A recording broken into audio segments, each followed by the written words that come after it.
Shalom, selamat pagi Ibu Bapak, Saudara-saudari yang diberkati Tuhan dimanapun berada. Bertemu kembali dalam Ragi Renungan Pagi GKI Banjarbaru.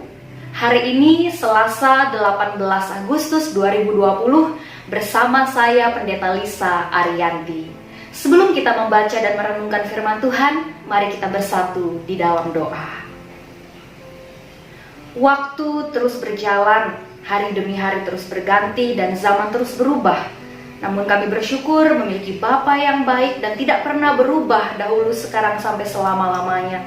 Engkau tetap Bapa yang setia, menyertai dan memelihara kami, sehingga kami boleh ada sebagaimana kami ada sampai dengan saat ini.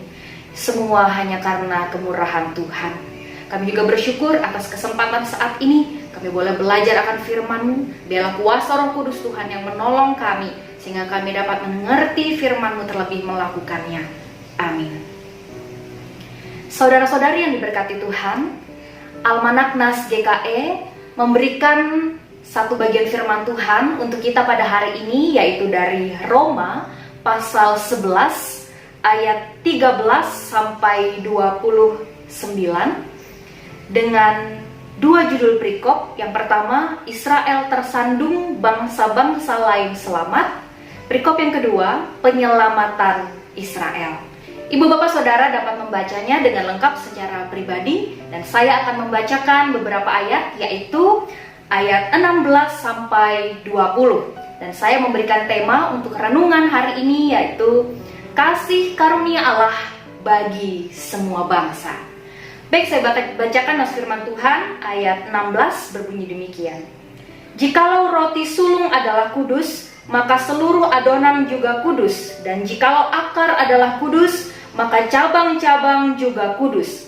Karena itu apabila beberapa cabang telah dipatahkan, dan kamu sebagai tunas liar telah dicangkokkan di antaranya, dan turut mendapat bagian dalam akar pohon zaitun yang penuh getah, janganlah kamu bermegah terhadap cabang-cabang itu. Jikalau kamu bermegah, ingatlah bahwa bukan kamu yang menopang akar itu, melainkan akar itu yang menopang kamu. Mungkin kamu akan berkata, ada cabang-cabang yang dipatahkan supaya aku dicangkokkan di antaranya sebagai tunas. Baiklah, mereka dipatahkan karena ketidakpercayaan mereka, dan kamu tegak tercacak karena iman. Janganlah kamu sombong, tetapi takutlah.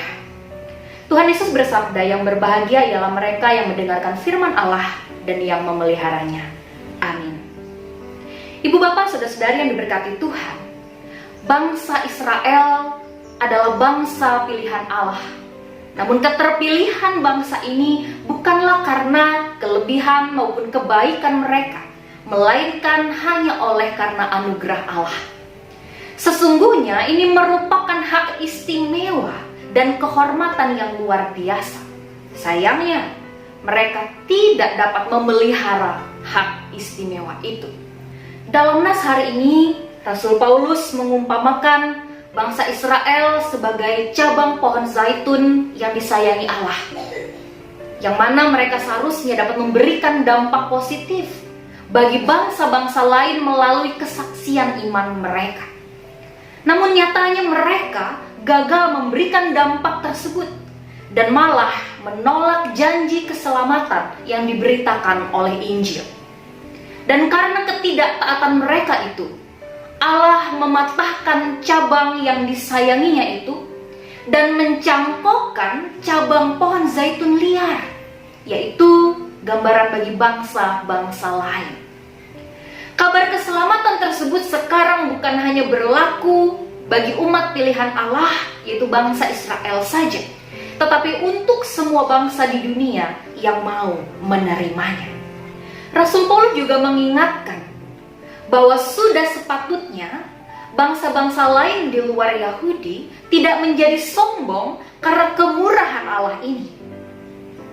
Sebab jika Israel saja yang diibaratkan sebagai cabang asli oleh Paulus dapat dijatuhi hukuman oleh Allah atas ketidaktaatan mereka, apalagi bangsa lain yang diibaratkan sebagai tunas liar oleh Paulus.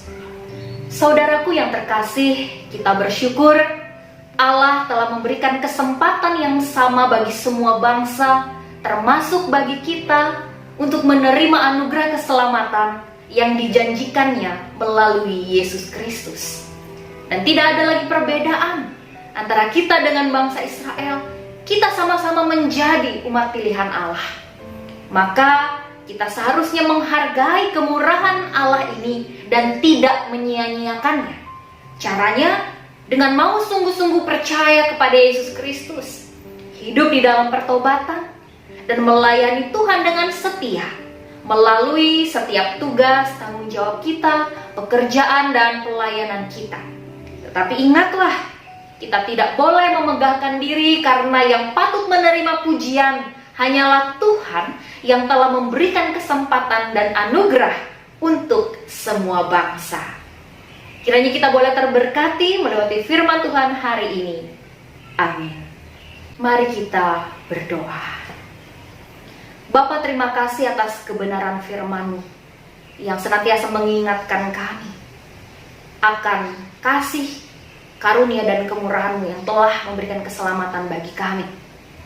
Biarlah kami menjadi anak-anak Tuhan yang senantiasa mensyukuri dan menghargai anugerah keselamatan itu dan hidup seturut dengan kehendak-Mu. Amin.